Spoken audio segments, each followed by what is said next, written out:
see Fibonacci in nature? Let's join the Mathematics Barkada to explore. Before diving into it, let us define what is Fibonacci. The Fibonacci sequence begins with the numbers 1, 1, 2, 3, 5, 8, 13, 21, and so on and so forth. Looking at it, you can see that each number in the sequence is the addition or sum of the two previous numbers. Hi, Mathematics! So for today's vlog, maghahanap po tayo ng mga flowers within the campus. So for today's vlog, ang mga kasama ko pong maghahanap ng flowers ay si Vanessa! at si Mian! So let's get started. Let's go! go! So ayun na nga guys, nanahanap na po kami ng mga flowers pero medyo nahihirapan tayo. So pupunta tayo sa baba. So let's go!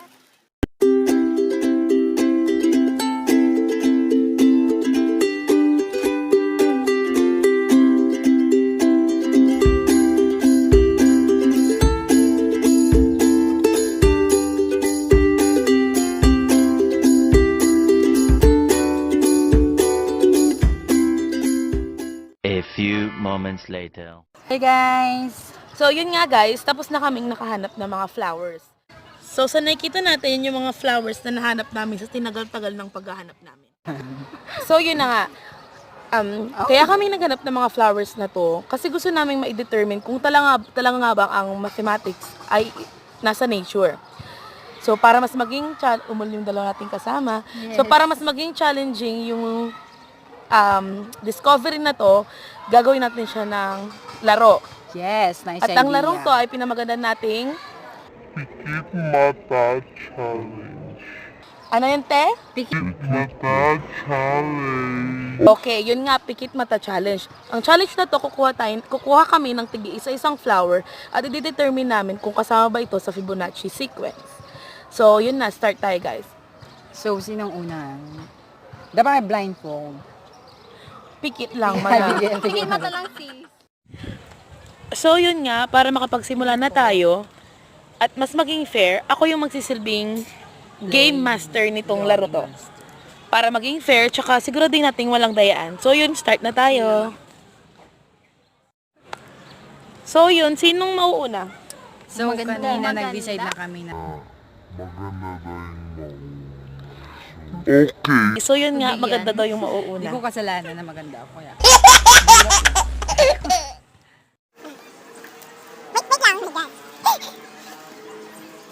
Memorize yung kapal. Okay, then. Okay, next. Wag pa po, next. Parang nagtana siya. So cute. Next.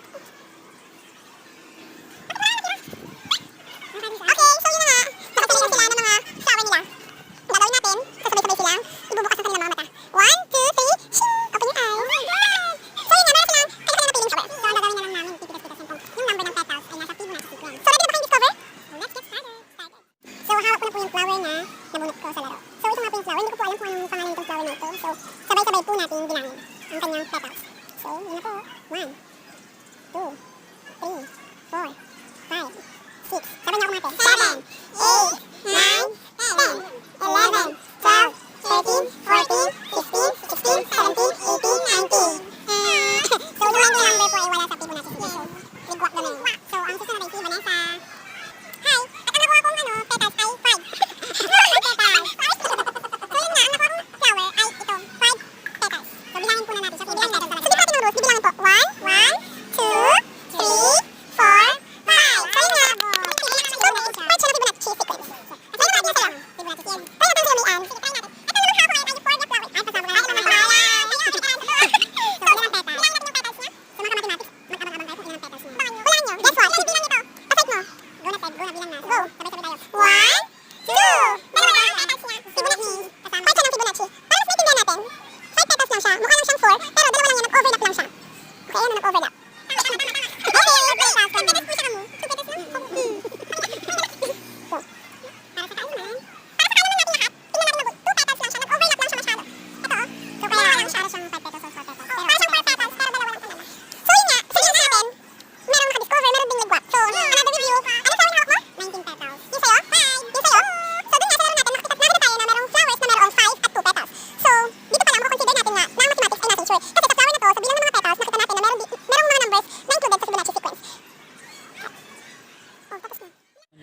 So, yun nga, sa laro na nilaro namin kanina, nakadiscover kami na nakikita nga naman sa flower ang mga bilangs na 2, 5, or maybe meron siguro mga 3. Yun nga lang, kulang kami sa mga flowers.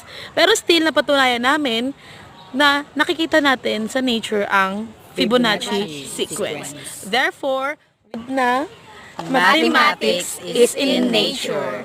Yun lang guys. Thank you. Hope you enjoy watching this vlog.